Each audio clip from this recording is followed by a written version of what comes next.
donc on peut imaginer... Le gouvernement a laissé les cheminots s'épuiser à ce moment-là, et ils n'ont rien obtenu. Alors c'est vrai que le problème de la grève perlée aussi, c'est qu'on l'a bien vu, il y avait une difficulté à reprendre le travail au moment où le travail était censé être repris, qui finalement, ça s'est transformé en une grève massive, un peu désorganisée, et effectivement, de toute façon, dans ces situations, ce sont les usagers les plus pénalisés. Mais là, on ne parle pas que d'une grève de la SNCF et de la RATP. Voilà, on parle de différents corporatismes qui sont en train de s'assembler autour d'un projet de loi qui pose problème, non pas dans son fond, parce que pour l'instant, on n'en connaît pas le contenu, mais sur justement le flou qui est en train d'être entretenu et la trahison, parce que c'est la raison pour laquelle la CFDT rentre dans cette grève, c'est la trahison de Delevoye sur l'âge pivot, puisqu'il n'était pas du tout question ni de l'âge pivot, ni d'un allongement du nombre de cotisations.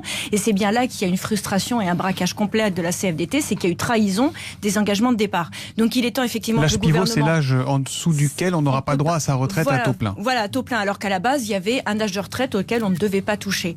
Donc il est temps effectivement qu'on ait soit un projet qui soit posé sur la table et puis qui soit discutable, soit que le gouvernement reprenne sérieusement des discussions, mais quand on prend des discussions, on ne met pas de préalable. Et le problème, c'est qu'il y a des préalables qui n'ont pas été respectés. Le Conseil d'orientation des retraites nous dit, attention, il y aura à la louche entre 8 et 17 milliards. C'est obligatoire. Quand on passe d'un système à un autre, de toute façon, il faut aller toucher à des réserves. C'est la raison pour laquelle ils voulaient justement s'attaquer aussi à des régimes de retraite qui sont plutôt excédentaires, notamment les régimes des professions libérales, pour pouvoir justement avoir cette réserve qui permettait de faire la transition entre les deux systèmes. Sans cette réserve, la transition n'est pas possible. Et donc, c'est bien là qu'il y a une réelle difficulté.